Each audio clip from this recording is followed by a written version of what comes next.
Hello students, welcome to today's class. तो सुनो, आज की इस वीडियो में हम डिस्कस करने वाले हैं क्लास 9th के कंप्यूटर एप्लीकेशन के एक और चैप्टर को, जो कि बेसिकली आपका एमएस वर्ड पे ही बेस्ड रहेगा। तो एमएस वर्ड पे बेस्ड ऑलरेडी हम 2 चैप्टर्स को डिस्कस कर चुके हैं। ये जो है एमएस वर्ड पे बेस्ड थर्ड चैप्टर है, और यहाँ पे एमएस वर्ड से रिलेटेड जो भी फीचर्स बच गए हैं या फिर जो एडवांस फीचर बच गए हैं उनको जो हम इस चैप्टर में कवर करेंगे। तो इस वीडियो को देखने से पहले मैं आपको रिकमेंड करूंगा कि आप जो है एमएस वर्ड पे बेस्ड जो 2 चैप्टर मैंने ऑलरेडी बनाए हुए हैं उनको पहले देख लीजिए, उसके बाद में जो है इस वीडियो को देखेंगे तो ज़्यादा क्लैरिटी आपको मिल पाएगी। तो चलिए आज की इस वीडियो को स्टार्ट करते हैं और डिस्कस करते हैं इस चैप्टर के टॉपिक्स को।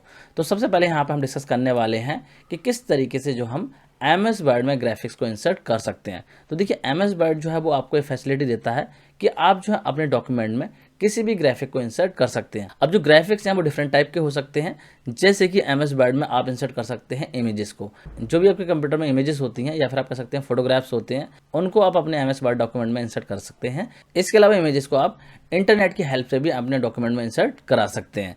नेक्स्ट अगर हम बात करें तो आप जो अपने डॉक्यूमेंट में डायग्राम्स को इंसर्ट करा सकते हैं। डिफरेंट टाइप के शेप्स होते हैं या फिर डायग्राम्स होते हैं, उनको आप इंसर्ट करा सकते हैं अपने डॉक्यूमेंट में। इसके अलावा आप अपने डॉक्यूमेंट में चार्ट्स को भी इंसर्ट करा सकते हैं। अगर आपके पास में कोई ऐसा डेटा है जिसको कि आप रिप्रेजेंट करना चाहते हैं अपने डॉक्यूमेंट में चार्ट्स की हेल्प से, तो उसको भी जो आप इंसर्ट कर सकते हैं। तो इस तरीके से मेनली ये 3 टाइप के ग्राफिक्स होते हैं जिनको कि आप अपने डॉक्यूमेंट में इंसर्ट करा सकते हैं। तो चलिए इनको 1 बाय 1 डिस्कस कर लेते हैं। सबसे पहले हम डिस्कस करेंगे कि किस तरीके से जो आप अपने डॉक्यूमेंट में इमेजेस को इंसर्ट करा सकते हैं। तो जैसा कि मैंने आपको बताया कि एमएस वर्ड में आप इमेजेस को जो है डिफरेंट सोर्सेज से इंसर्ट करा सकते हैं। जैसे कि इमेजेस को इंसर्ट करने का पहला तरीका ये है कि जो भी इमेजेस आपके कंप्यूटर में स्टोर हैं उनको आप इंसर्ट करा सकते हैं। तो इसको हम बोलते हैं इंसर्टिंग इमेजेस फ्रॉम फाइल। मतलब कि आपके कंप्यूटर में ऑलरेडी जो इमेज फाइल्स हैं उनसे जो आप इमेजेस को इंसर्ट करा सकते हैं। तो इस तरीके से इमेजेस को इंसर्ट कराने के लिए आपको सबसे पहले इंसर्ट टैब पे जाना होगा, और इंसर्ट टैब पे आपको देखने को मिलेगा इलस्ट्रेशन ग्रुप। इस ग्रुप पे आप जाएंगे तो वहाँ पे जो आपको पिक्चर बटन देखने को मिल जाएगा। इस पिक्चर बटन पे जैसे आप क्लिक करेंगे तो आपके सामने कुछ इस तरीके से 2 ऑप्शन आ जाएंगे, जिसमें कि पहला है दिस डिवाइस और दूसरा है ऑनलाइन पिक्चर्स। किसी किसी एमएस वर्ड के वर्जन में आपको यहाँ पे देखने को मिलेगा फ्रॉम फाइल। तो आपको जो है ये वाला ऑप्शन सेलेक्ट कर लेना है। दिस डिवाइस हो या फिर फ्रॉम फाइल हो, इस वाले ऑप्शन को आपको सिलेक्ट कर लेना है। जैसे सिलेक्ट करके क्लिक करेंगे तो आपके सामने जो है एक डायलॉग बॉक्स खुल जाएगा, कुछ इस तरीके खुलेगा, और आपके कंप्यूटर में जहाँ पे भी इमेज रखी हुई है वहाँ से आप इमेज को सिलेक्ट करके तो इमेज जो होगी वो आपके डॉक्यूमेंट में इंसर्ट हो जाएगी। तो इमेजेस को इंसर्ट करने का पहला तरीका तो ये हो गया। इसके अलावा दूसरे तरीके की अगर हम बात करें तो आप जो है इमेजेस को इंटरनेट की हेल्प से इंसर्ट करा सकते हैं या फिर क्लेपार्ट की हेल्प से इंसर्ट करा सकते हैं। एमएस वर्ड के जो ओल्डर वर्जन्स होते थे उसमें क्लेपार्ट का ऑप्शन होता था, मतलब कि प्रीडिफाइंड लाइब्रेरी होती थी इमेजेस की, जहाँ से कि आप इमेजेस को इंसर्ट करा सकते हैं। लेकिन एमएस वर्ड के जो न्यू वर्जन आ रहे हैं उनमें आपको फीचर मिल जाता है कि आप इंटरनेट से भी इमेजेस को अपने डॉक्यूमेंट में इंसर्ट करा सकते हैं। तो बात करते हैं कि अगर आपको क्लेपार्ट से या फिर इंटरनेट से इमेजेस को इंसर्ट कराना है अपने डॉक्यूमेंट में, तो आप किस तरीके से कराएंगे। तो इस काम को करने के लिए जो है आपको अगेन इंसर्ट टैब पे जाना होगा, और इंसर्ट टैब पे आपको देखने को मिल जाएगा इलस्ट्रेशन ग्रुप। तो इस ग्रुप में जाएंगे और यहाँ पे मिल जाएगा आपको पिक्चर बटन। तो इस बटन पे आप क्लिक करेंगे, आपके सामने इस तरीके से 2 ऑप्शन आ जाएंगे। तो अगर आपको इमेजेस को अपने कंप्यूटर सेलेक्ट करना है तो पहला वाला ऑप्शन सेलेक्ट करेंगे, और अगर आपको इंटरनेट से इमेजेस लेनी है तो आप जो है ऑनलाइन पिक्चर्स वाले ऑप्शन को क्लिक करेंगे। जैसे इस ऑप्शन को क्लिक करेंगे तो कुछ इस तरीके का डायलॉग बॉक्स आपके सामने आ जाएगा। फिर आप जो है इमेजेस को यहाँ पे टाइप करके भी सर्च कर सकते हैं। जैसे कि मैंने यहाँ पे एनिमल लिखा है तो एनिमल्स की इमेजेस यहाँ पे आ गई हैं। फिर इमेज को सेलेक्ट करके इंसर्ट वाले बटन पर क्लिक कर देंगे तो इमेज आपके डॉक्यूमेंट में इंसर्ट हो जाएगी। तो चलिए इसको मैं आपको प्रैक्टिकली करके दिखा देता हूँ। तो यहाँ पे देखिए एमएस वर्ड के अंदर मैं आ गया हूँ। तो इमेज को इंसर्ट करने के लिए आपको क्या करना होगा, इंसर्ट टैब पे जाना होगा, और इंसर्ट टैब पे जाने के बाद में पिक्चर का बटन मिल जाएगा, इस पर क्लिक करेंगे तो इस तरह के 2 ऑप्शन आ गए हैं। अगर हमें कंप्यूटर से इंसर्ट करनी है तो हम पहले वाले ऑप्शन पर क्लिक करेंगे। मैं देखिए यहाँ क्लिक करता हूँ और यहाँ पे जो है इस तरीके से डायलॉग बॉक्स आ गया है। तो मेरा जो पिक्चर वाला फोल्डर है वो ओपन हो गया है। अगर आपके कंप्यूटर में किसी और लोकेशन पे पिक्चर्स हैं तो आप जो है यहाँ से सेलेक्ट उस लोकेशन को कर लेंगे। उसके बाद में यहाँ से जो भी इमेज इंसर्ट करनी है उस पर आप क्लिक करेंगे, और क्लिक करने के बाद में फिर आपको जो है यहाँ पे इंसर्ट वाले बटन पे क्लिक कर देना है। देखिए मैं क्लिक करता हूँ तो आप लोग यहाँ पे देख सकते हैं जो इमेज है वो इंसर्ट हो चुकी है। इस तरीके से मैंने ज़ेब्रा की जो इमेज है वो इंसर्ट करा ली है। अब बात करते हैं दूसरे मेथड की, जिसमें कि हम इंटरनेट की हेल्प से इमेजेस को इंसर्ट करा सकते हैं। तो चलिए बात करते हैं किस तरीके से हम इमेज को इंसर्ट कराएंगे इंटरनेट की हेल्प से। तो इस काम को करने के लिए आपको अगेन इंसर्ट टैब पे जाना है, और यहाँ पे जो आप इलस्ट्रेशन ग्रुप से पिक्चर वाले बटन पर क्लिक करेंगे। फिर जो है यहाँ पे मिल जाएगा आपको ऑनलाइन पिक्चर्स वाला ऑप्शन। तो इस ऑप्शन पे आपको क्लिक कर देना है। जैसे क्लिक करेंगे तो इस तरीके की विंडो आपके सामने आ जाएगी। और देखिए आपके कंप्यूटर में इंटरनेट का चलना जरूरी है, तभी जो है आप इंटरनेट से पिक्चर्स को डाउनलोड कर पाएंगे। तो यहाँ पे देखिए बहुत सारी कैटेगरीज हैं। अगर आपको इन कैटेगरी में से सेलेक्ट करनी है तो डायरेक्टली उस पर क्लिक करके उसमें से पिक्चर्स को सेलेक्ट कर सकते हैं। यहाँ पे जो है उस कैटेगरी की पिक्चर आपके सामने खुल जाएंगी। और अगर आपको इनमें से नहीं लेनी है तो आप क्या कर सकते हैं, यहाँ पे डायरेक्टली सर्च कर सकते हैं। जैसे कि मैं लिखता हूँ मोबाइल फ़ोन, इस तरीके से मैंने लिख दिया है और लिखने के बाद में मैं एंटर प्रेस कर दूंगा तो जो इमेजेस होंगे उनको सर्च करेगा। देखिए इस तरीके से इमेजेस आ गई हैं। और यहाँ पे देखिए ऑप्शन आ रहा है क्रिएटिव कॉमन्स ओनली। अगर इस पर चेक करके रखेंगे तो जो फ्री इमेजेस होंगी वही आपको डिस्प्ले होंगी। और अगर आप यहाँ से चेक को हटा देंगे तो सारी इमेजेस आपको डिस्प्ले हो जाएंगी। मतलब कि वो आपकी फ्री हो या ना हो, किसी भी वेबसाइट की इमेज होगी वो आपके सामने यहाँ पर डिस्प्ले हो जाएगी। तो यहाँ से जो आप इमेज को सेलेक्ट करके इंसर्ट वाले बटन पर क्लिक कर देंगे तो जो इमेज होगी वो डाउनलोड होकर इंसर्ट हो जाएगी। तो इस तरीके से इंटरनेट से जो आप इमेजेस को इंसर्ट करा सकते हैं अपने डॉक्यूमेंट में। आई होप आपको क्लियर हो गया होगा। अब हम बात करते हैं कि अगर हम चाहें तो अपने डॉक्यूमेंट में शेप्स को भी इंसर्ट करा सकते हैं। एमएस वर्ड में जो आपको ये फीचर मिल जाता है कि आप जो है डिफरेंट टाइप की शेप्स को अपने रिक्वायरमेंट के अकॉर्डिंग इंसर्ट करा सकते हैं। जैसे कि स्टार हो गए, बैनर्स हो गए, क्लाउड्स हो गए, कनेक्टर्स हो गए, इस तरीके से डिफरेंट टाइप की शेप्स जो हैं वो आपको एमएस वर्ड में देखने को मिल जाती हैं। आप लोग देख सकते हैं यहाँ पे डिफरेंट टाइप की शेप्स अवेलेबल हैं, तो आप जो है इनको इंसर्ट करा सकते हैं। तो चलिए बात करते हैं इनको किस तरीके से इंसर्ट कराएंगे। तो देखिए शेप्स को इंसर्ट कराने के लिए आपको जाना होगा इंसर्ट टैब में। तो इंसर्ट टैब पे जैसे आप जाएंगे तो यहाँ पे इलस्ट्रेशन ग्रुप के अंदर शेप्स का एक बटन देखने को मिलेगा। इस बटन पर आपको क्लिक कर देना है। तो जैसे आप क्लिक करेंगे कुछ इस तरीके की विंडो आपके सामने आ जाएगी और यहाँ से जो अपने रिक्वायरमेंट के अकॉर्डिंग आप शेप को सिलेक्ट करके इंसर्ट करा सकते हैं। सेलेक्ट करेंगे और उसके बाद में डॉक्यूमेंट पे ड्रॉ कर देंगे। तो चलिए इसको भी जो मैं आपको प्रैक्टिकली करके दिखा देता हूँ। देखिए यहाँ पे वर्ड में करते हैं तो शेप्स को इंसर्ट कराने के लिए सिंपली इंसर्ट वाले टैब पे जाएंगे और यहाँ पे देखिए इलस्ट्रेशन ग्रुप पे शेप वाला बटन आ रहा है, इस पर क्लिक करेंगे तो इस तरीके से डिफरेंट टाइप्स की जो शेप्स हैं वो आपके सामने डिस्प्ले हो रही हैं। जैसे कि मान लीजिए मुझे यहाँ पे ये जो स्माइली फेस है इसको ड्रॉ करना है तो मैं इसको सेलेक्ट करूँगा और सेलेक्ट जैसे कर लेंगे तो इस तरीके का आइकन आ जाएगा। इसके बाद में आपको माउस की हेल्प से इस तरीके से ड्रैग कर देना है तो शेप जो होगी वो ड्रॉ हो जाएगी। और इसका कलर वगैरह आप यहाँ से चेंज कर सकते हैं। देखिए यहाँ पे फिल का ऑप्शन आ रहा है, इससे अगर आप चाहें तो कलर को भी चेंज कर सकते हैं। यहाँ से जो है आउटलाइन को चेंज कर सकते हैं। तो कुछ इस तरीके से आप इसकी फॉर्मेटिंग भी कर सकते हैं। इसी तरीके से आप दूसरी शेप को भी इंसर्ट करा सकते हैं। इंसर्ट टैब में जाएंगे, शेप्स वाले बटन पर क्लिक करेंगे और यहाँ से जो भी शेप चाहिए उसको आप सेलेक्ट कर लेंगे। जैसे कि मान लीजिए मुझे क्लाउड्स को इंसर्ट कराना है तो इस तरीके से मैं इसको इंसर्ट करा सकता हूँ। तो आई होप आप लोग को समझ में आ गया होगा कि किस तरीके से आप शेप्स को इंसर्ट करा सकते हैं अपने डॉक्यूमेंट में। अब हम डिस्कस करेंगे एमएस वर्ड के अगले फीचर को जो कि है बुलेट्स एंड नंबरिंग। तो देखिए एमएस वर्ड में आपको फीचर मिल जाता है कि अगर आप चाहें तो बुलेट एंड नंबरिंग को लगा सकते हैं पॉइंट वाइज इन्फॉर्मेशन को डिस्प्ले कराने के लिए। जैसे कि एग्जांपल के तौर पे आप लोग देखिए यहाँ पे मैंने 5 टिप्स जो है स्टडी के लिए लिखे हैं। तो टिप्स को जो मैंने यहाँ पे पॉइंट्स में लिखा है और हर पॉइंट के आगे देखिए यहाँ पे बुलेट बन के आ रही है। तो इस तरीके से अगर आपको पॉइंट वाइज इन्फॉर्मेशन डिस्प्ले करानी है अपने डॉक्यूमेंट में तो आप जो है बुलेट्स की हेल्प से करा सकते हैं, जिससे कि जो इन्फॉर्मेशन होगी वो ज़्यादा अच्छे तरीके से डिस्प्ले होगी। तो आई होप आप लोग को क्लियर हो रहा होगा कि बुलेट क्या होती हैं। और डेफिनेशन की अगर हम बात करें तो डेफिनेशन भी आप लोग याद कर सकते हैं। बुलेट क्या है, एक तरीके का ग्राफिक सिंबल है जिसकी हेल्प से आप मार्क कर सकते हैं किसी भी आइटम को एक लिस्ट में। और जनरली जो बुलेट्स होती हैं वो रिप्रेजेंट करती हैं अनऑर्डर्ड लिस्ट को। मतलब कि यहाँ पे कोई ऑर्डर नहीं होता है, ऐसी इन्फॉर्मेशन को हम बुलेट्स की हेल्प से डिस्प्ले कराते हैं जहाँ पे कोई ऑर्डर ना हो। जैसे कि एग्जांपल के तौर पे यहाँ पे जो मैंने पॉइंट डिस्प्ले करे हैं तो इसमें पॉइंट जो है ऊपर नीचे हो सकते हैं, कोई ऑर्डर नहीं है। तो ऐसी इन्फॉर्मेशन को ही बुलेट्स की हेल्प से रिप्रेजेंट किया जाता है। तो एमएस वर्ड में आपको डिफरेंट टाइप की बुलेट्स देखने को मिल जाती हैं। जैसे कि आप लोग यहाँ पे देख सकते हैं अलग अलग तरीके की यहाँ पे बुलेट्स दे रखी हैं। तो इनको आप अपनी रिक्वायरमेंट के अकॉर्डिंग अपने डॉक्यूमेंट में इंसर्ट करा सकते हैं। अब बात करते हैं हम नंबर्ड लिस्ट की। तो नंबर जो लिस्ट होती है वो रिप्रेजेंट करती है ऑर्डर्ड लिस्ट को। मतलब कि जहाँ पे एक पर्टिकुलर ऑर्डर फॉलो हो रहा होगा तो वहाँ पे आप यूज़ करेंगे नंबर्ड लिस्ट को। तो नंबर लिस्ट की अगर हम बात करें तो कुछ इस तरीके से मान लीजिए आपको लिस्ट को रिप्रेजेंट करना है जहाँ पे कि आप चाहते हैं कि नंबर्स लिख के आएँ। इस तरीके से देखिए पहला पॉइंट हो गया, दूसरा पॉइंट हो गया। मतलब कि आप चाहते हैं कि एक ऑर्डर में इन्फॉर्मेशन डिस्प्ले हो, यहाँ पे जो ऑर्डर है वो आगे पीछे नहीं हो सकता। तो इस टाइप की जो लिस्ट होती है इसको बोला जाता है ऑर्डर्ड लिस्ट या फिर आप कह सकते हैं नंबर्ड लिस्ट। तो नंबर लिस्ट को भी रिप्रेजेंट करने के लिए डिफरेंट टाइप के फॉर्मेट आपको देखने को मिल जाते हैं। जैसे कि आप लोग यहाँ पे देख सकते हैं, अगर आप चाहें तो इसे स्टाइल में ले सकते हैं, इसके अलावा इस तरीके से ले सकते हैं, इसके अलावा आप रोमन में रिप्रेजेंट कर सकते हैं, ABC में रिप्रेजेंट कर सकते हैं। तो डिफरेंट टाइप के आपको स्टाइल देखने को मिल जाते हैं। अब हम बात कर लेते हैं कि इनको हम किस तरीके से इंसर्ट करेंगे। तो इनको इंसर्ट करने के लिए सिंपली आपको जो है होम टैब के पैराग्राफ ग्रुप में जाना होगा और वहाँ पे जो आपको बुलेट्स एंड नंबरिंग का आइकन देखने को मिलेगा, उस आइकन पर आप क्लिक करेंगे और अपने रिक्वायरमेंट के अकॉर्डिंग लिस्ट को सिलेक्ट कर लेंगे। तो चलिए इसको मैं आपको प्रैक्टिकली करके दिखा देता हूँ। तो देखिए यहाँ पे वर्ड में करते हैं। तो मान लीजिए आपके पास में कुछ इस तरीके की इन्फॉर्मेशन है जिसको कि आपको पॉइंट में डिस्प्ले कराना है। तो आप क्या करेंगे, उन टेक्स्ट को सिलेक्ट कर लेंगे जिनको भी जो आपको लिस्ट में डिस्प्ले कराना है। तो यहाँ पे देखिए मैंने सेलेक्ट कर लिया है। इसके बाद में होम टैब में जाएंगे और होम टैब पे जो आपको मिल जाएगा पैराग्राफ ग्रुप, और पैराग्राफ ग्रुप के अंदर देखिए ये जो ऑप्शन आ रहा है ये आ रहा है बुलेट्स का। अगर आपको बुलेट लगानी है, मतलब कि आपको अनऑर्डर्ड लिस्ट को डिस्प्ले कराना है, तो आप जो है यहाँ से किसी भी बुलेट को सिलेक्ट कर सकते हैं। जैसे कि मैंने इसको सिलेक्ट करा तो इस तरीके से आप लोग देख सकते हैं यहाँ पे बुलेट लग के आ गई है। इसके अलावा अगर आप चाहें तो इसको नंबर्ड लिस्ट में भी कन्वर्ट कर सकते हैं। यहाँ पे देखिए दूसरा वाला जो ऑप्शन आ रहा है वो आ रहा है नंबर्ड लिस्ट का। तो यहाँ से अपने रिक्वायरमेंट के अकॉर्डिंग नंबर स्टाइल आप सेलेक्ट कर लेंगे। जैसे कि मैंने ये लिया है तो इस तरीके से आ रहा है। अगर मैं ABC लूँगा तो ABC बन के आ जाएगा, और अगर मैं रोमन वाला सेलेक्ट करूँगा तो रोमन में जो है यहाँ पे लिस्ट बन के आ जाएगी। तो कुछ इस तरीके से आप जो है बुलेट एंड नंबरिंग का यूज़ कर सकते हैं अपने डॉक्यूमेंट में।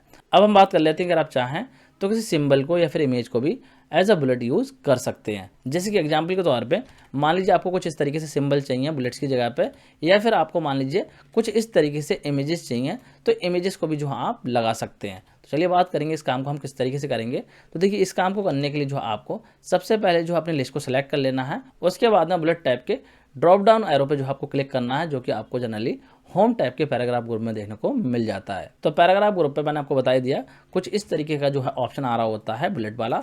तो इस वाले एरो पे आपको क्लिक करना है, और जैसे क्लिक करेंगे तो इस तरीके की जो है विंडो आपके सामने आ जाएगी। और यहाँ पे देखिए आपको देखने को मिलेगा डिफाइन न्यू बुलेट। तो डिफाइन न्यू बुलेट वाले ऑप्शन पर आपको क्लिक कर देना है। जैसे इस ऑप्शन पर क्लिक करेंगे तो कुछ इस तरीके की विंडो आएगी, और फिर जो है आप यहाँ से सिंबल को सिलेक्ट कर सकते हैं या फिर पिक्चर को भी सिलेक्ट कर सकते हैं। तो चलिए इसको भी जो है मैं आपको प्रैक्टिकली करके दिखा देता हूँ। तो मान लीजिए मुझे जो है यहाँ पे सिंबल को लगाना है बुलेट में, तो मैं क्या करूँगा, यहाँ पे जाऊँगा बुलेट वाले ऑप्शन पे, और यहाँ पे देखिए आ रहा ऑप्शन डिफाइन न्यू बुलेट। तो इस पर क्लिक करूँगा, और इसके बाद में देखिए आ रहा ऑप्शन सिंबल। तो सिंबल वाले ऑप्शन पे मैं क्लिक कर दूंगा।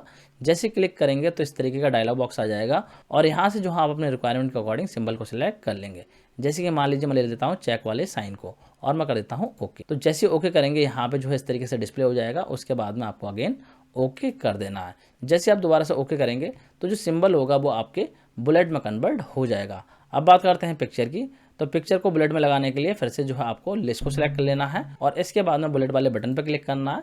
फिर से जो है यहाँ पे डिफाइन न्यू बुलेट वाले ऑप्शन पे जाना है, और यहाँ पे आपको ऑप्शन मिल जाएगा पिक्चर का। तो आप जो है यहाँ से पिक्चर वाले ऑप्शन पे क्लिक कर देंगे। जैसे क्लिक करेंगे तो कुछ इस तरीके की विंडो आपके सामने आ जाएगी, जिसमें कि पहला ऑप्शन आ रहा है फ्रॉम अ फाइल। मतलब कि अगर आप चाहते हैं कि आपके कंप्यूटर में कोई इमेज है उसको आपको बुलेट में लगाना है, तो आप जो है पहला वाला ऑप्शन सेलेक्ट करेंगे। इसके अलावा अगर आपको इंटरनेट से लेनी है तो आप जो है दूसरे वाले ऑप्शन को क्लिक करेंगे। जैसे कि मैं जो है दूसरा वाला ऑप्शन ले लेता हूँ, और मैं यहाँ सर्च कर लेता हूँ टाइगर, सर्च कर लेता हूँ, और एंटर मैंने प्रेस कर दिया है। जैसे एंटर प्रेस कराया तो यहाँ पे देखिए इमेजेस आ गई हैं। तो मान लीजिए मैं जो है ये वाली इमेज सेलेक्ट कर लेता हूँ, और इसके बाद में मैं कर दूंगा इंसर्ट वाले बटन पे क्लिक। जैसे क्लिक करूँगा तो ये डाउनलोड करेगा, और डाउनलोड करने के बाद में आप लोग देख सकते हैं यहाँ पे प्रीव्यू शो कर रहा है। इसके बाद में आप ओके कर देंगे। जैसे ओके करेंगे तो जो इमेज होगी वो बुलेट बन के आ जाएगी। और अगर आप चाहें तो इसका साइज भी चेंज कर सकते हैं। देखिए साइज को चेंज करने के लिए आपको जो है बुलेट को सिलेक्ट कर लेना है, और उसके बाद में यहाँ से साइज को इंक्रीज़ कर लेना है। जैसे कि मैंने यहाँ पर साइज इंक्रीज़ कर दिया, और अगर आप चाहें तो साइज इंक्रीज़ कर सकते हैं। जितना भी साइज आप रखना चाहते हैं वो अपने रिक्वायरमेंट के अकॉर्डिंग यहाँ पे रख सकते हैं। तो कुछ इस तरीके से आप सिम्बल्स को या फिर इमेज को एज अ बुलेट यूज़ कर सकते हैं। आई होप आपको क्लियर हो गया होगा। अब हम बात करेंगे कि किस तरीके से हम वर्ड डॉक्यूमेंट में टेबल्स को इंसर्ट करा सकते हैं। तो देखिए MS वर्ड में जो आप टेबल्स को भी इंसर्ट करा सकते हैं। और टेबल्स की अगर हम बात करें तो टेबल्स क्या होती हैं, टेबल जो है ऑर्गेनाइज अरेंजमेंट होती हैं टेक्स्ट का in the form of row and columns. मतलब कि टेबल होती है उसमें रो और कॉलम्स होते हैं, जिसमें कि आप डेटा को स्टोर करा सकते हैं। और रो और कॉलम के इंटरसेक्शन से जो फॉर्म होता है उसे हम बोलते हैं सेल। और टेबल जो है बहुत ज़्यादा यूज़फुल होती हैं लार्ज अमाउंट ऑफ डेटा को ऑर्गेनाइज वे में स्टोर करने के लिए। तो यहाँ पे देखिए टेबल की टर्मिनोलॉजी को समझते हैं। जैसे कि आप लोग देख सकते हैं यहाँ पे टेबल आ रही है, और इस टेबल का नाम है मार्कशीट। तो यहाँ पे ये वाला जो एरिया है इस तरीके से देखिए, जहाँ पे लिखा हुआ है roll number, student name, English, math, science, total, तो इस पार्ट को हम बोलेंगे टेबल का हेडर। ये बेसिकली टेबल का हेडर होता है, जहाँ पे कि टेबल के हेड दे रखे होते हैं। और इसके बाद में हम बात करें नीचे वाले एरिया की, मतलब कि ये जो आ रही है इस तरीके से, ये है इस टेबल की रोज़। ये पहली रो है, ये सेकंड रो है, ये थर्ड रो है, ये फोर्थ रो है, और ये फिफ्थ रो है। तो अगर आपसे पूछा जाए कि इस टेबल में कितनी रो हैं, तो आप बताएंगे इस टेबल में टोटल 5 रोज़ हैं। जो हॉरिजॉन्टली आ रही होती हैं वो होती है हमारी रोज़। इसके अलावा जो वर्टिकल फॉर्म में दे रखे हैं इस तरीके से, इनको हम बोलते हैं कॉलम्स। इस तरीके से आप लोग देख सकते हैं कॉलम है। तो अगर आपसे पूछा जाए इस टेबल में कितने कॉलम है तो आप बोलेंगे 6 कॉलम्स है। और इन दोनों के इंटरसेक्शन से जो एरिया तैयार हो रहा है, मतलब कि रो और कॉलम के इंटरसेक्शन से जो एरिया बन रहा है उसे हम बोलते हैं सेल। मतलब कि जो बीच का एरिया है इसे हम सेल बोलते हैं। जैसे कि यहाँ पे ये जो है सेल है, इसी तरीके से यहाँ पे सेल है। जो बीच का जो एरिया आ रहा है, आपको जो बॉक्स दिख रहे हैं बीच में, इसको बोला जाता है सेल। तो आई होप आप लोग को समझ में आ रहा होगा कि रो क्या होते हैं टेबल में, कॉलम्स क्या होते हैं और सेल क्या होता है। अब हम बात कर लेते हैं कि हम एमएस वर्ड में किस तरीके से टेबल्स को इंसर्ट करा सकते हैं। तो टेबल्स को इंसर्ट कराने के कई सारे मेथड्स हैं, जिसमें कि हम बात करते हैं पहले मेथड की। तो पहला मेथड यह है कि आप टेबल को इंसर्ट करा सकते हैं टेबल ग्रिड ऑप्शन का यूज़ करके। मतलब कि आपको इंसर्ट टैब पे जाना होगा और इंसर्ट टैब पे जो है आपको टेबल बटन मिलेगा और उस टेबल बटन पे जो आप क्लिक करेंगे तो आपके सामने इस तरीके की टेबल ग्रिड बन के आ जाएगी। तो आपको क्या करना है, सिंपली आपका जो माउस पॉइंटर है उसको ड्रैग करना है इस ग्रिड को ऊपर। जो आप माउस पॉइंटर को ड्रैग करेंगे, जैसे कि मैंने जो है इतने एरिया में ड्रैग करा है, तो इतने रो और कॉलम्स जो होंगे वो मेरे वर्ड डॉक्यूमेंट में ड्रॉ हो जाएंगे, मतलब कि इंसर्ट हो जाएंगे। तो इस तरीके से हो गया पहला तरीका। बात करते हैं अगले तरीके की। तो सेकंड मेथड की अगर हम बात करें तो इसमें जो है आप कर सकते हैं टेबल को insert using insert table option. मतलब कि आप जो है इंसर्ट टैब पे जाएंगे और इंसर्ट टैब में जो है आपको टेबल बटन मिलेगा। यहाँ पे आप लोग देख सकते हैं इंसर्ट टैब में गए, टेबल बटन मिला और इस टेबल बटन पे जब आप क्लिक करेंगे तो इस बार जो आपको टेबल ग्रिड वाला ऑप्शन सेलेक्ट नहीं करना है। इस बार आप सेलेक्ट करेंगे इंसर्ट टेबल वाला ऑप्शन, जो कि आप लोग देख सकते हैं यहाँ पे आ रहा है। तो इस तरीके से इस ऑप्शन पर क्लिक करेंगे। जैसे ही क्लिक करेंगे तो आपके सामने जो है इस तरीके का डायलॉग बॉक्स आ जाएगा और इस डायलॉग बॉक्स में यहाँ पे लिखा हुआ है नंबर ऑफ कॉलम। तो जितने भी कॉलम आपको टेबल में चाहिए वो आप यहाँ टाइप कर देंगे। इसके बाद में है नीचे नंबर ऑफ रोज, मतलब कि कितनी रोज जो है आपको टेबल में चाहिए तो वो आप यहाँ पे टाइप कर देंगे। जैसे ये दोनों टाइप करके ओके वाले बटन पर क्लिक करेंगे तो उतने ही रो और कॉलम की टेबल होगी वो आपकी इंसर्ट हो जाएगी आपके वर्ड डॉक्यूमेंट में। आई होप आपको क्लियर हो गया होगा। बात करते हैं थर्ड मेथड की। तो तीसरा तरीका होता है ड्रॉ करने का। अगर आप चाहें तो टेबल को मैनुअली भी ड्रॉ कर सकते हैं। मतलब कि आपको ड्राइंग टेबल ऑप्शन मिल जाता है जिसकी हेल्प से आप मैनुअली जो है टेबल को अपने वर्ड डॉक्यूमेंट में ड्रॉ कर सकते हैं। तो इसको करने के लिए भी जो है आपको इंसर्ट टैब पे जाना होगा, फिर जो है टेबल वाले बटन पे क्लिक करना होगा। आप लोग देख सकते हैं इंसर्ट टैब पे गए, फिर टेबल वाले बटन पे क्लिक करा और इस बार जो है आपको ये ऑप्शन भी सिलेक्ट नहीं करना है और ये वाला ऑप्शन भी सिलेक्ट नहीं करना है। आपको नीचे ऑप्शन मिल जाएगा ड्रॉ टेबल, इस ऑप्शन को आपको सिलेक्ट कर लेना है। जैसे सेलेक्ट करेंगे तो आपका माउस पॉइंटर पेंसिल में कन्वर्ट हो जाएगा और उसके बाद में जो है आप मैनुअली टेबल को ड्रॉ कर सकते हैं कुछ इस तरीके से। तो चलिए इन तीनों ही मेथड्स को मैं आपको प्रैक्टिकली करके दिखा देता हूँ। देखिए यहाँ पे करते हैं, बात करते हैं पहले मेथड की। तो इंसर्ट में जाएंगे और यहाँ पे जो है टेबल वाला बटन है इस पर क्लिक करेंगे। जैसे ही क्लिक करेंगे तो इस तरीके से देखिए पहला ऑप्शन आ रहा है टेबल ग्रिड। तो यहाँ पे देखिए जैसे मैं कर्सर को मूव करूँगा उसी के अकॉर्डिंग जो है यहाँ पे टेबल ड्रॉ हो जाएगी। मतलब कि जितने रो और कॉलम्स पे मैंने कर्सर को मूव करा है उतने रो और कॉलम्स की टेबल जो है यहाँ पे इंसर्ट हो जाएगी। बस आपको क्लिक कर देना है और टेबल इंसर्ट हो जाएगी। बात करते हैं अगले तरीके की। तो अभी जो मैं टेबल को उसको डिलीट कर दे रहा हूँ। दूसरे तरीके के लिए जो आपको फिर से इंसर्ट टैब में जाना है और यहाँ से जो है फिर से टेबल वाले बटन पर क्लिक करेंगे और इस बार हम सेलेक्ट करेंगे इंसर्ट टेबल वाला ऑप्शन। इस पर क्लिक करेंगे तो इस तरीके का डायलॉग बॉक्स आ जाएगा। यहाँ पे आप डिफाइन कर देंगे नंबर ऑफ कॉलम। सपोज कि मुझे 4 कॉलम चाहिए तो मैं यहाँ कर दूंगा 4। इसके बाद में यहाँ पे जो है नंबर ऑफ रोज दे रखी है, सपोज कि मुझे चाहिए 5 रोज। तो यहाँ पे जो है मैं टाइप भी कर सकता हूँ डायरेक्टली कीबोर्ड से। इस तरीके से मैंने टाइप कर दिया और अगर आप चाहें तो यहाँ से अप डाउन एरो से भी वैल्यू को कम ज़्यादा कर सकते हैं। तो इस तरीके से मैंने रो और कॉलम्स को डिफाइन कर दिया है और इसके बाद में हम करेंगे ओके वाले बटन पे क्लिक। जैसे क्लिक करेंगे तो हमारी जो टेबल होगी वो ड्रॉ हो जाएगी, जो कॉलम्स एंड रो हमने डिफाइन करे थे उसके अकॉर्डिंग। बात करते हैं थर्ड मेथड की। तो इसको मैं डिलीट कर दे रहा हूँ। थर्ड मेथड की अगर हम बात करें तो फिर से हम क्या करेंगे, इंसर्ट टैब में जाएंगे और फिर से टेबल बटन पर क्लिक करेंगे एंड इस बार हम सेलेक्ट करेंगे ड्रॉ टेबल वाला ऑप्शन। इस पर क्लिक करेंगे तो देखिए इस तरीके से पेंसिल बन के आने लगी है और अब जो है इस पेंसिल की हेल्प से मैं यहाँ पे मैनुअली टेबल को ड्रॉ कर सकता हूँ। जैसे कि मैंने इस तरीके से ड्रॉ कर लिया। इसके बाद में जो है मुझे कितने कॉलम चाहिए वो मैं इस तरीके से ड्रॉ कर सकता हूँ।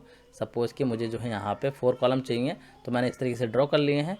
इसके बाद में आप इस तरीके से रो को भी डिज़ाइन कर सकते हैं। तो ये आपके ऊपर है कि आपको कितने स्पेस के साथ में इसको डिज़ाइन करना है। अपने रिक्वायरमेंट के अकॉर्डिंग आप जो है इसको ड्रॉ कर सकते हैं। तो ये 3 मेथड्स होते हैं जिनकी हेल्प से आप अपने वर्ड डॉक्यूमेंट में टेबल को इंसर्ट करा सकते हैं। आई होप आप लोग को समझ में आ गया होगा कि किस तरीके से आप जो है वर्ड डॉक्यूमेंट में टेबल को इंसर्ट करा सकते हैं। अब हम बात करते हैं कि हम टेबल में डेटा कैसे इंसर्ट कर सकते हैं, मतलब कि डेटा को हम एंटर कैसे कर सकते हैं। तो डेटा को एंटर करना देखिए बहुत ज़्यादा ईजी है। बस आपको क्या करना है, उस सेल में क्लिक कर देना है जहाँ पे कि आपको डेटा टाइप करना है। जैसे कि मान लीजिए मुझे सेल में टाइप करना है तो यहाँ पे मैं क्लिक कर दूंगा और टाइपिंग स्टार्ट कर दूंगा। तो जो डेटा होगा वो वहाँ पे एंटर हो जाएगा। देखिए इसको मैं करके दिखा देता हूँ। जो अभी हमने टेबल बनाई थी उसी में मैं आपको एंटर करके दिखा देता हूँ। देखिए यहाँ पे हम एंटर करते हैं, तो मान लीजिए मुझे इस वाले सेल में जो है सीरियल नंबर लिखना है, तो मैं करूँगा क्लिक करूँगा और इसके बाद मैं यहाँ पे लिख दूंगा सीरियल नंबर। इसके अलावा आप जो है किसी भी सेल में डायरेक्टली क्लिक करके जा सकते हैं। देखिए यहाँ पे कर्सर आ गया है, इसी तरीके से आप यहाँ पे जा सकते हैं। यहाँ पे मैं टाइप कर सकता हूँ स्टूडेंट नेम। तो इस तरीके से आप उस सेल में क्लिक कर देंगे जहाँ पे कि आपको डेटा टाइप करना है और उसके बाद में अपनी टाइपिंग स्टार्ट कर देंगे। तो आई होप आपको क्लियर हो गया होगा कि आप किस तरीके से डेटा को टेबल में एंटर कर सकते हैं। अब हम बात करेंगे कि किस तरीके से जो हम टेबल के डिफरेंट पार्ट को सिलेक्ट कर सकते हैं। सबसे पहले हम बात करते हैं टेबल के सेल को सिलेक्ट करने की। तो टेबल के सेल को सिलेक्ट करने के लिए आपको जो है बस सेल के एज पे क्लिक कर देना है। जैसे कि इस टेबल में इस वाले सेल को सिलेक्ट किया गया है, तो ऐसे जो है आपको किसी पर्टिकुलर सेल को सिलेक्ट करना है तो आपको जो है सिंपली सेल के एज पे क्लिक कर देना है। बात करते हैं एक पर्टिकुलर रो को सिलेक्ट करने की। मतलब कि अगर आपको कुछ इस तरीके से एक रो को सिलेक्ट करना है तो ये भी आप कर सकते हैं।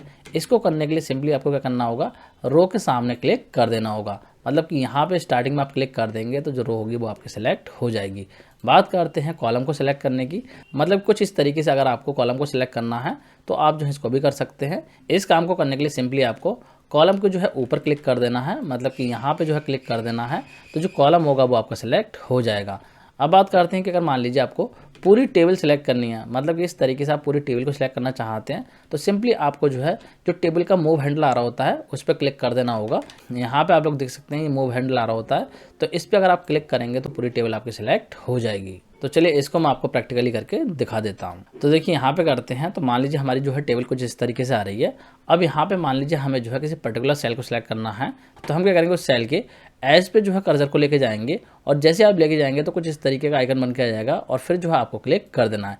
जैसे क्लिक करेंगे तो वो सेल जो है आपका सेलेक्ट हो जाएगा। इस तरीके से आप किसी भी सेल को सिलेक्ट कर सकते हैं। जिस भी सेल को सिलेक्ट करना है उसके एज पे जाके आपको क्लिक कर देना है, वो सेल आपका सेलेक्ट हो जाएगा। अब बात करते हैं रो को सिलेक्ट करने की। तो रो को सिलेक्ट करने के लिए आपको जिस रो को भी सिलेक्ट करना है उसके स्टार्टिंग में क्लिक कर देना है। मैं देखिए यहाँ पे क्लिक करता हूँ तो आप लोग देख सकते हैं इस तरीके से पूरी रो जो है सिलेक्ट हो गई है। इसी तरीके से आप जो है कॉलम को भी सिलेक्ट कर सकते हैं। कॉलम को सिलेक्ट करने के लिए जो है आपको टॉप पे क्लिक कर देना है। जिस कॉलम को भी सिलेक्ट करना है उसके टॉप में जाके आपको क्लिक कर देना है, वो कॉलम जो होगा आपका सिलेक्ट हो जाएगा। तो इस तरीके से आप सिलेक्ट कर सकते हैं टेबल के डिफरेंट पार्ट को। अब अगर हम बात करें कि हमें पूरी टेबल सेलेक्ट करनी हो तो हम क्या करेंगे, जो टेबल हैंडल आ रहा है इस पे क्लिक कर देंगे। देखिए मैं क्लिक करता हूं तो आप लोग देख सकते हैं पूरी टेबल जो है सेलेक्ट हो गई है। तो आई होप आप लोग को समझ में आ गया होगा कि टेबल के डिफरेंट पार्ट को आप किस तरीके से सेलेक्ट कर सकते हैं। अब हम बात करते हैं कि टेबल में जो डेटा है उसको हम किस तरीके से सेलेक्ट कर सकते हैं। तो टेबल में अगर डेटा है तो उसको भी आप सेलेक्ट कर सकते हैं। मान लीजिए जो है आपको टेबल में किसी पर्टिकुलर वर्ड को सिलेक्ट करना है तो आप जो है क्या करेंगे, सिंपली उस वर्ड पर डबल क्लिक कर देंगे। इसके अलावा मान लीजिए आपको पूरा एक सेंटेंस सेलेक्ट करना है टेबल में, तो आप क्या करेंगे, कंट्रोल की को होल्ड करके रखेंगे और जिस सेंटेंस को आपको सिलेक्ट करना है उसमें कहीं पे भी आप क्लिक कर देंगे तो जो कंप्लीट सेंटेंस होगा वो सिलेक्ट हो जाएगा। जैसे कि आप लोग यहाँ पे देख सकते हैं मैंने एक कंप्लीट सेंटेंस को सिलेक्ट करा है। आपको जो है सिंपली कंट्रोल की को होल्ड करके रखना है और कहीं पे भी आपको क्लिक कर देना है तो पूरा कंप्लीट सेंटेंस जो होगा वो सिलेक्ट हो जाएगा। बात करते हैं कि अगर हमें किसी पर्टिकुलर ब्लॉक को सिलेक्ट करना है टेक्स्ट के तो उसको हम किस तरीके से कर सकते हैं। तो इस काम को जो है सिंपली आप ड्रैग करके जो है सिलेक्ट कर सकते हैं। मतलब जितना एरिया आपको सिलेक्ट करना है वहाँ पे जो है क्लिक करके और ड्रैग करके आप ले जाएंगे तो उतना एरिया आपका सिलेक्ट हो जाएगा।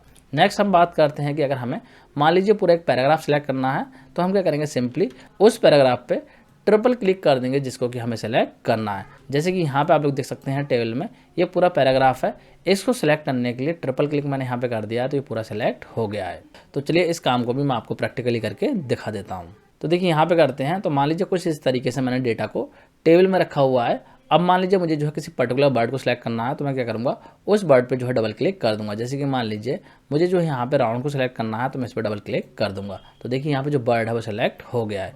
इसके अलावा हम बात करते हैं कि मान लीजिए हमें पूरे कंप्लीट सेंटेंस को सिलेक्ट करना है। जैसे कि इस टेबल में देखिए यहाँ से लेके यहाँ तक जो है ये पूरा कंप्लीट सेंटेंस है। तो इस पूरे सेंटेंस को मुझे सेलेक्ट करना है तो मैं क्या करूँगा, सिंपली कीबोर्ड से कंट्रोल की को होल्ड करूँगा और इसके बाद में इस सेंटेंस में कहीं पे भी क्लिक कर दूंगा। जैसे कि मैं यहाँ क्लिक कर देता हूँ तो आप लोग देख सकते हैं पूरा सेंटेंस जो है सेलेक्ट हो गया है। अब बात करते हैं कि मान लीजिए आपको किसी पर्टिकुलर ब्लॉक को सिलेक्ट करना है। जैसे कि मान लीजिए यहाँ से लेके यहाँ तक के इतने पार्ट को सिलेक्ट करना है तो इसको मैं कर सकता हूँ माउस की हेल्प से। मैं क्या करूँगा, सिंपली यहाँ पे क्लिक करूँगा और इसके बाद मैं माउस को ड्रैग करके इस तरीके से ले जाऊँगा तो इतना एरिया जो है सेलेक्ट हो जाएगा। जितना भी एरिया आपको सिलेक्ट करना है वो आप माउस के हेल्प से कर सकते हैं। बात करते हैं कि अगर आपको पूरा पैराग्राफ सिलेक्ट करना है तो आप क्या करेंगे, सिंपली उस पैराग्राफ पे जाकर ट्रिपल क्लिक कर देंगे जिसको कि आपको सिलेक्ट करना है। जैसे कि मान लीजिए इसको सिलेक्ट करना है तो यहाँ पे मैं ट्रिपल क्लिक कर देता हूँ।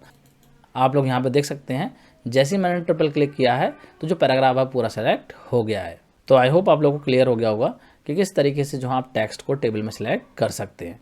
अब हम बात करेंगे कि जो टेबल है उसमें हम टेक्स्ट को किस तरीके से अलाइन कर सकते हैं।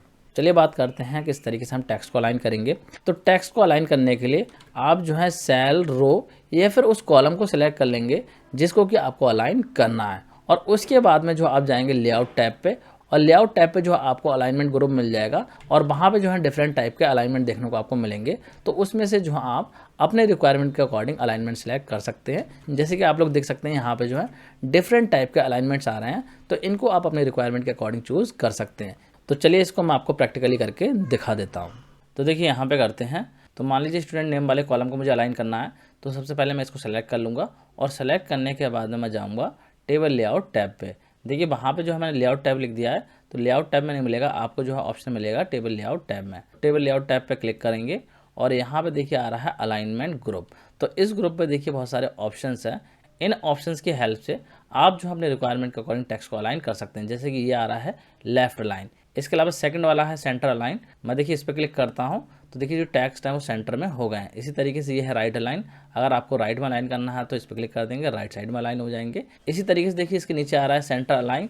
तो इस वाले से क्या होगा, जो भी आपके सेल की विड्थ होगी उसके बिल्कुल सेंटर में जो आपको टैक्स देखने को मिलेंगे, मतलब कि टॉप से और बॉटम से बिल्कुल मिडिल में टैक्स आएंगे। जैसे कि मान लीजिए टेबल है, इसका साइज जो है मैं इस तरीके से बड़ा कर देता हूँ। यहाँ पे आप लोग देख सकते हैं सेल का जो साइज है वो मैंने बड़ा कर दिया, थोड़ा और बड़ा कर दे रहा हूँ। तो इस तरीके से देखिए टेक्स्ट आ रहे हैं। अब यहाँ पे जो कॉलम है इसको अगर मैंने ये वाला ऑप्शन सेलेक्ट करा है तो बिल्कुल देखिए मिडिल में टैक्स आ रहे हैं। अगर मैं ऊपर वाला ऑप्शन सेलेक्ट करूंगा तो देखिए ऊपर की साइड आ रहे हैं। इसी तरीके से नीचे वाला है, इससे क्या होगा बॉटम पे आ आएंगे राइट साइड में, लेकिन जो टैक्स होंगे वो बॉटम पे हो जाएंगे। और सेंटर वाले में भी देखिए डिफरेंट टाइप के सेंटर ऑप्शन है, जैसे कि ये वाला है, इससे क्या होगा जो टैक्स होंगे वो आपके बॉटम पे आएंगे और सेंटर में आएंगे। इसके ऊपर वाला सेलेक्ट करेंगे तो बिल्कुल सेंटर में आएंगे, टॉप और बॉटम से भी सेंटर में आएंगे और लेफ्ट और राइट से भी सेंटर में आएंगे। इसी तरीके से लेफ्ट वाले ऑप्शंस को आप सेलेक्ट कर सकते हैं, जैसे कि यहाँ पे लेफ्ट में आ रहे हैं और टैक्स जो है टॉप पे आ रहे हैं। अगर आपको सेंटर में चाहिए तो नीचे वाला ऑप्शन सेलेक्ट कर लेंगे और बॉटम पे चाहिए तो सबसे लास्ट वाला ऑप्शन सेलेक्ट कर लेंगे। तो इस तरीके से मल्टीपल ऑप्शंस हैं जिनकी हेल्प से आप टेक्स्ट को अलाइन कर सकते हैं अपने टेबल में। तो आई होप आप लोग को समझ में आ गया होगा कि किस तरीके से आप जो है टेबल में टेक्स्ट को अलाइन कर सकते हैं और डिफरेंट जो ऑप्शंस होते हैं अलाइनमेंट के वो क्या क्या होते हैं, उनको किस तरीके से यूज़ किया जाता है।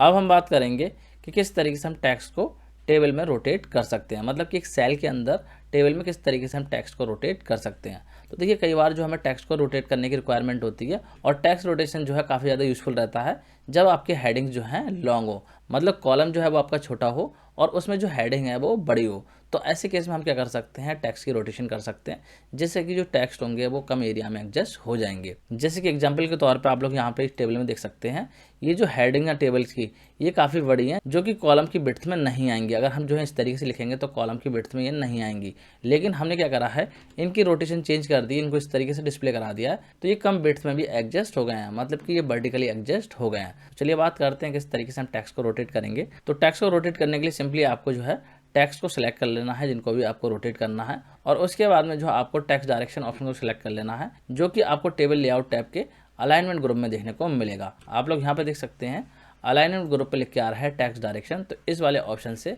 आप टेक्स्ट का डायरेक्शन चेंज कर सकते हैं। तो चलिए इसको भी मैं आपको प्रैक्टिकली करके दिखा देता हूँ। देखिए यहाँ करते हैं, तो सबसे पहले जो है मैं टेबल को छोटा कर लेता हूँ जिससे कि सारा डेटा विजिबल हो। इसके अलावा जो कॉलम्स की विड्थ है इसको भी मैं थोड़ा कम कर लेता हूँ। इस तरीके से देखिए मैंने कम कर लिया है। तो मान लीजिए इस टेबल का जो हेडर है इसमें जो टेक्स्ट है इनका अलाइनमेंट मुझे चेंज करना है, तो मैं क्या करूँगा सबसे पहले जो है यहाँ पे जो हेडर्स हैं इनको सेलेक्ट कर लूँगा और इसके बाद मैं क्लिक करूँगा टेबल लेआउट टैब पे, और देखिए अलाइनमेंट ग्रुप में जो ही ऑप्शन आ रहा है टेक्स्ट डायरेक्शन का, तो इस पर मैं क्लिक कर दूँगा। यहाँ पे आप लोग देख सकते हैं जैसे ही मैंने क्लिक करा है तो टेक्स्ट का डायरेक्शन चेंज हो गया है। यहाँ पे जैसे आप क्लिक करेंगे तो टेक्स्ट का जो डायरेक्शन है वो अलग अलग डायरेक्शन में चेंज होगा। जैसे पहली बार क्लिक कर रहा हूँ तो इस तरीके से हो रहा है, सेकंड टाइम कर रहा हूँ तो इस तरीके से हो जा रहा है। तो आप जो अपने रिक्वायरमेंट के अकॉर्डिंग टेक्स्ट को डिजायर्ड डायरेक्शन में रोटेट कर सकते हैं। तो मुझे लग रहा है आप लोग को समझ में आ गया होगा कि किस तरीके से आप टेक्स्ट को एक टेबल के सेल में रोटेट करा सकते हैं। अब हम बात करेंगे टेबल के सेल की विड्थ को चेंज करने की। तो देखिए अगर आप चाहें तो एमएस वर्ड में जो कॉलम्स होते हैं टेबल की उनकी विड्थ को चेंज कर सकते हैं। जैसे कि यहाँ पे आप लोग टेबल देख सकते हैं, अगर आपको इसकी विड्थ चेंज करनी है, जो यहाँ पर टेक्स्ट आ रहे हैं हमें इस तरीके से डिस्प्ले कराने पड़ रहे हैं, अगर आप चाहें तो कॉलम की विड्थ को बढ़ा के जो टेक्स्ट है उनको हॉरिजॉन्टली भी फिक्स कर सकते हैं। तो कई बार जो हमें कॉलम की विड्थ को कम या फिर ज़्यादा करना पड़ता है, तो चलिए बात करते हैं किस तरीके से जो हम कॉलम की विड्थ को चेंज कर सकते हैं। तो चेंज करने के लिए पहला मेथड यह है कि सिंपली आपको क्या करना है, उस कॉलम को या सेल को सिलेक्ट कर लेना है जिसकी विड्थ को आप चेंज करना चाहते हैं। आप देखिए कॉलम की विड्थ को भी चेंज कर सकते हैं और सेल की विड्थ को भी चेंज कर सकते हैं। और उसके बाद में आप जाएंगे टेबल लेआउट टैब पे, और टेबल लेआउट टैब के अंदर आपको मिलेगा टेबल ग्रुप। तो इस ग्रुप के अंदर आपको देखने को मिल जाएगा प्रॉपर्टीज बटन, जो कि कुछ इस तरीके का दिख रहा होगा। तो आपको जो है इस बटन पर क्लिक करना होगा। जैसे इस बटन पर क्लिक करेंगे तो आपके सामने जो है इस तरीके का टेबल प्रॉपर्टीज डायलॉग बॉक्स खुल जाएगा। अब इस डायलॉग बॉक्स में से जो है आपको कॉलम वाले टैब पे क्लिक करना है या फिर सेल वाले टैब पे क्लिक करना है। यहाँ पे आप लोग देख सकते हैं कॉलम का टैब आ रहा है, सेल का टैब आ रहा है। अगर आपको जो है कॉलम की विड्थ चेंज करनी है तो कॉलम को सिलेक्ट करना है, सेल की विड्थ चेंज करनी है तो सेल को सिलेक्ट करना है। इसके अलावा यहाँ पे देखिए रो का भी ऑप्शन आ रहा है। अगर आपको रो की विड्थ चेंज करनी है तो उसको भी सिलेक्ट कर सकते हैं। और साथ साथ यहाँ पे पूरी टेबल का भी ऑप्शन आ रहा है। अगर आप चाहें तो पूरी टेबल की भी जो विड्थ है उसको एडजस्ट कर सकते हैं।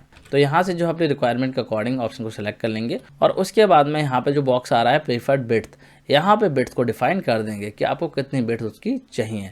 तो डिफाइन करने के बाद में फिर आपको ओके वाले बटन पर क्लिक कर देना है। जो विड्थ होगी वो चेंज हो जाएगी। इसके अलावा जो है दूसरा मेथड भी होता है जिसमें कि आप माउस की हेल्प से जो है विड्थ को चेंज कर सकते हैं। तो माउस की हेल्प से कैसे करेंगे, सिंपली आपको क्या करना है, टू कॉलम का जो इंटरसेक्शन पॉइंट होता है वहाँ पे ले जाके अपने कर्सर को प्लेस कर देना है और उसके बाद में आपके सामने डबल हेडेड एरो आ जाएगा। तो फिर जो आप उस डबल हेडेड एरो को ड्रैग करके किसी भी डायरेक्शन में ले जाएंगे तो उससे जो आपकी विड्थ चेंज हो जाएगी या फिर कम हो जाएगी। तो इस तरीके से भी आप कर सकते हैं। चलिए इसको मैं आपको प्रैक्टिकली करके दिखा देता हूँ। तो देखिए यहाँ पे करते हैं। तो मान लीजिए मुझे जो है साइंस वाले कॉलम की विड्थ को चेंज करना है।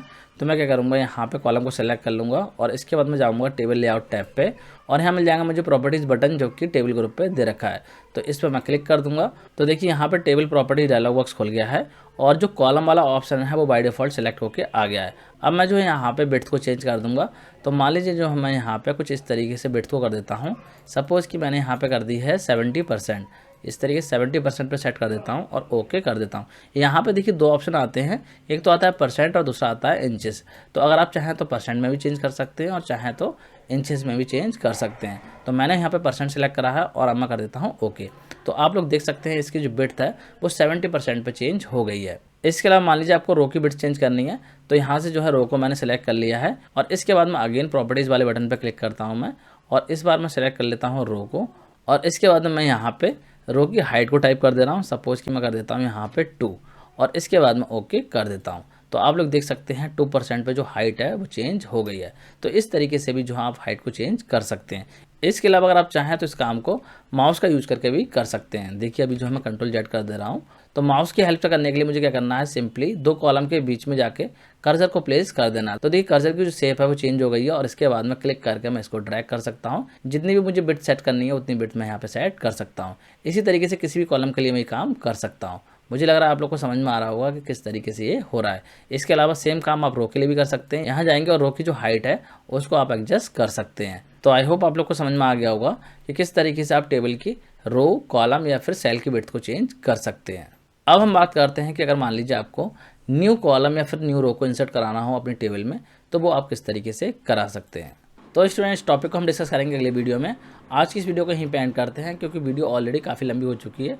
क्योंकि मैं नहीं चाहता हूँ बहुत ज़्यादा वीडियो लंबी हो और आप लोग बोर हो जाएं। तो आज की इस वीडियो को यहीं एंड करते हैं। अगली वीडियो को हम यहीं से कंटिन्यू करेंगे। तो स्टूडेंट आज की इस वीडियो में इतना ही। Thanks for watching.